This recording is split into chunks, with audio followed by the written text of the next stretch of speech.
আমি কি করে আমার স্বামীকে পয়সা দিয়ে ছাড়াবো? ভিডিও কোথায় ছিল?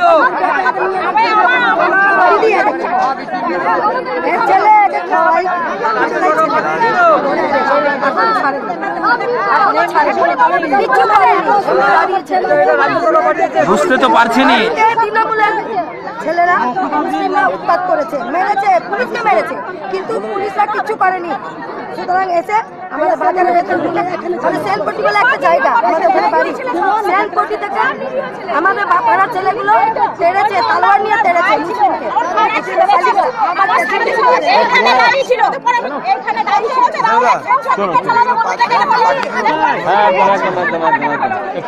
ছেলের অসুখ আছে, কি বলেছে জানো? আমার ছেলের অসুখ আছে না, শান্তিভাবে এই জিনিসগুলো এসে সব ছেলেকে দেখে যায়, পাড়ার ছেলে চারদিক থেকে পুলিশটা ঘেরে ছেলেটা তুলে নিয়ে চলে গেছে।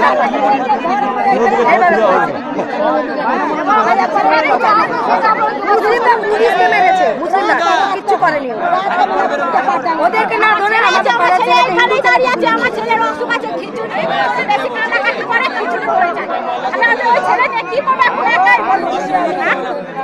এইখান থেকে ধরে নিয়ে গেছে, হয়তো আপনি দেখতেই পাবেন। এইখান থেকে সব ছেলেগুলোকে ধরে নিয়ে গেছে, দেখেছে পুলিশে দেখেছে, দেখে ধরে নিয়ে গেছে। কাউকে বলেছে জল দিন, একটু জল খাই।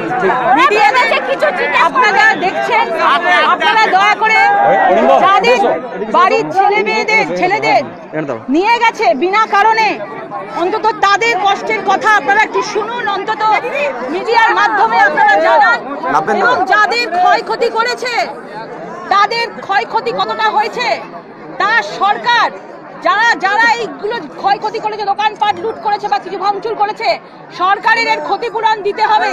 এবং সেটাও আমাদের তরফ থেকে আমরা দাবি জানিয়ে যাচ্ছি যে যাদের ক্ষতি করেছে, যদি দোকানপাট ভাঙচুর করে থাকে, কোনো জিনিসপত্র ক্ষয়ক্ষতি করে থাকে, সরকার তাদের যেন নিজের সেই জিনিসের ক্ষতিপূরণ যেন তারা সরকার সেটা দেয়।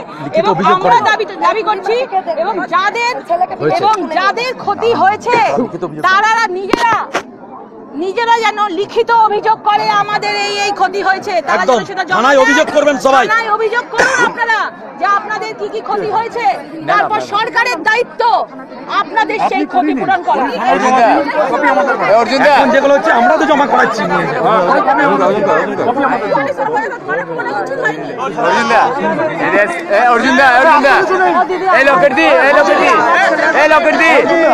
বলছি এদের স্বামীরা সব ভর্তি আছে, এরা সব ভয় আছে না।